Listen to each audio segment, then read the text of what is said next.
Bienvenidos, queridos amigos, a su programa Con la Biblia en sus oídos. Lecturas y reflexiones diarias de la palabra de Dios. Hoy, Proverbios 29. El hombre que reprendido endurece la cerviz, de repente será quebrantado y no habrá para él medicina. Cuando los justos dominan, el pueblo se alegra, mas cuando domina el impío, el pueblo gime. El hombre que ama la sabiduría alegra a su padre, mas el que frecuenta rameras perderá los bienes. El rey con el juicio afirma la tierra, mas el que exige presentes la destruye. El hombre que lisonjea a su prójimo, red tiende delante de sus pasos. En la transgresión del hombre malo hay lazo, mas el justo cantará y se alegrará.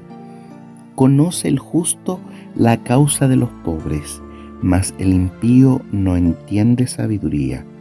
Los hombres escarnecedores ponen la ciudad en llamas, mas los sabios apartan la ira. Si el hombre sabio contendiere con el necio, que se enoje o que se ría, no tendrá reposo. Los hombres sanguinarios aborrecen al perfecto, mas los rectos buscan su contentamiento. El necio da riendas sueltas a toda su ira, mas el sabio al fin lo sosiega. Si un gobernante atiende la palabra mentirosa, todos sus servidores serán impíos. El pobre y el usurero se encuentran, Jehová alumbra los ojos de ambos. Del rey que juzga con verdad a los pobres, el trono será firme para siempre. La vara y la corrección dan sabiduría, mas al muchacho consentido avergonzará a su madre. Cuando los impíos son muchos, mucha es la transgresión, mas los justos verán la ruina de ellos. Corrige a tu hijo y te dará descanso, y dará alegría a tu alma. Sin profecía el pueblo se desenfrena, mas el que guarda la ley es bienaventurado. El siervo no se corrige con palabras, porque entiende, mas no hace caso. ¿Has visto hombre ligero en sus palabras? Más esperanza hay del necio que de él. El siervo mimado desde la niñez por su amo, a la postre será su heredero. El hombre iracundo levanta contiendas, y el furioso muchas veces peca. La soberbia del hombre le abate, pero al humilde de espíritu sustenta la honra. El cómplice del ladrón aborrece su propia alma, pues oye la imprecación y no dice nada. El temor del hombre pondrá lazo, mas el que confía en Jehová será exaltado. Muchos buscan el favor del príncipe, mas de Jehová viene el juicio de cada uno. Abominación es a los justos el hombre inicuo, y abominación es al impío el de caminos rectos. Este proverbio empieza con una sentencia muy preocupante y preventiva para cada uno de aquellos que piensa que su opinión es la más importante y es la que se debe considerar. Dice así: el hombre que reprendido endurece su cerviz, de repente será quebrantado y no habrá para él medicina. ¿Qué significa el hombre que es reprendido y que endurece su cerviz? ¿Qué es la cerviz? ¿Has escuchado alguna vez esa expresión duro de cerviz? Bueno, la cerviz es la parte posterior de nuestra cabeza, que podríamos decir que es la parte posterior del cuello, donde están nuestras vértebras cervicales. Esa es la cerviz. Ahora, esa expresión duro de cerviz, o no endurezcáis la cerviz, o endurecer la cerviz viene del hecho cuando un jinete monta un caballo y el caballo se resiste, endureciendo su cuello para poder doblar hacia su izquierda o doblar a su derecha. En ese sentido se entiende que es duro de cerviz, cuando se endurece ante de la dirección del jinete. Los hombres que son declarados aquí como impíos, como simples, como fatuos, como necios, dice que al ser reprendido se endurecen. O sea, en vez de reconsiderar el consejo, en vez de decir incluso, ¿sabes qué? Tu consejo me molesta mucho, pero lo voy a pensar, lo voy a meditar. En vez de eso, actúa en forma impulsiva y se endurece. Endurece su mente, cierra su mente a la posibilidad de que hay otros escenarios, que hay otras sugerencias de que se pueda hacer mejor algo. Endurece su mente al consejo. Nosotros podemos tener dos actitudes en la vida. O nos endurecemos a las cosas que nos ocurren, a los consejos que nos dan, o somos dóciles y escuchamos los consejos y producto de esos consejos mejoramos nuestra vida y sacamos un aprendizaje de ello. Por ejemplo, cuando hablamos de endurecimiento nos recordamos del faraón de Egipto. Aquel faraón que en vez de someterse a la voluntad de Dios, en vez de permitir que su pueblo no sufriera más de las plagas, él endureció su corazón ante Dios y permitió que el sufrimiento llegara a él y a su pueblo, producto de la soberbia. Porque te has preguntado que si él hubiese sido más humilde, más dócil, a lo mejor solamente la primera plaga le hubiese llegado al pueblo de Egipto, pero no hasta la 10ª. O incluso, si hubiese sido más voluntarioso, ni siquiera las plagas lo hubiesen caído a ese país. Pero lamentablemente aquel que es necio, aquel que es llevado a su idea, aquel que es sabio en su propia opinión, tristemente tiene que sufrir las consecuencias de esa soberbia. Y es por eso que dice que de repente será quebrantado, o sea, lamentablemente será castigado por sus propias acciones, porque todas las acciones tienen sus consecuencias, unas pequeñas pero otras muy grandes, a veces decisiones tan insignificantes aparentemente pueden traer muchas tristes consecuencias. Incluso que podemos cruzar el límite donde no va a haber medicina. Por ejemplo, nos acordamos de otro rey que también endureció su corazón al Señor, pero tuvo Dios misericordia de él porque él se rindió a Jesús y lo conocemos con el nombre de Nabucodonosor. Él fue un hombre muy soberbio porque dirigió Babilonia, que en ese tiempo era el imperio más poderoso. Él fue soberbio porque tenía mucha riqueza y mucho poder. Dios de alguna manera le mostró su poder al ver muchos milagros, al interpretar el sueño que tuvo, al ver a los amigos de Daniel sobrevivir al horno de fuego, pero aún así él se mantenía soberbio. Tuvo que caer en tierra, tuvo que convertirse en un animalito y comer hierba durante 7 años para comprender que realmente Dios tiene la razón. Dios tuvo misericordia, para él hubo medicina, pero tengamos cuidado, porque a veces en nuestra necedad llegamos al punto de no retorno. ¿Por qué no someternos a la voluntad de Dios siendo que sabemos que es lo mejor para nosotros? ¿Por qué endurecer nuestra cerviz? Mira, tan solamente te voy a mostrar cuáles son las actitudes de la persona que es dura de cerviz de acuerdo a este capítulo. Por ejemplo, dice aquí que en el versículo 3, que el hombre necio, en vez de darle alegría a su padre, avergüenza a su padre. También en el versículo 4 dice que aquel que es necio exige constantemente presentes a sus subalternos y los destruye.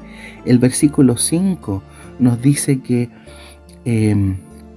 aquel que es necio le gusta escuchar solamente las cosas buenas, pero lamentablemente eso hace que se tienda una red delante de sus pasos. El versículo 7 dice que el impío no entiende sabiduría. El versículo 8 nos dice que los hombres impíos son escarnecedores y que ponen una ciudad en llamas en vez de apartarlas de la ira.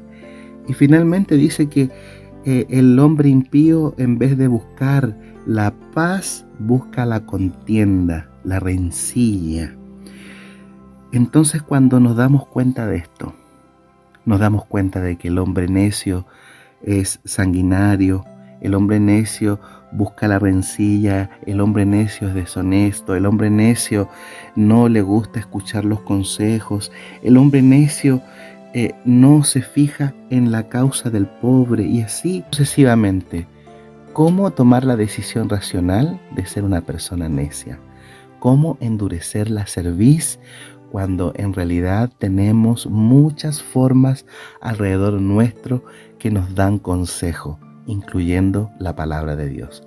Por eso la invitación de Dios en esta hora es que no seamos necios, sino que seamos sabios en nuestro actuar día a día. Que Dios te bendiga. Si te gustó este audio, te invitamos a compartir con tus amistades y darle me gusta. Si aún no te has suscrito a este canal, te invitamos a hacerlo para que puedas recibir las publicaciones diariamente. En este momento vamos a dar lectura a la lección de vida, que son estudios diarios de la palabra de Dios en forma trimestral. En esta ocasión estamos leyendo la lección 5, excusas para eludir la misión. El versículo para memorizar es Isaías 6:8. Después oí la voz del Señor que dijo: ¿A quién enviaré? ¿Quién irá de nuestra parte? Entonces respondí: aquí estoy, envíame a mí. Miércoles 1 de noviembre. Nuestras excusas, confrontaciones incómodas. Señor, ¿no es esto lo que pensé cuando estaba aún en mi tierra?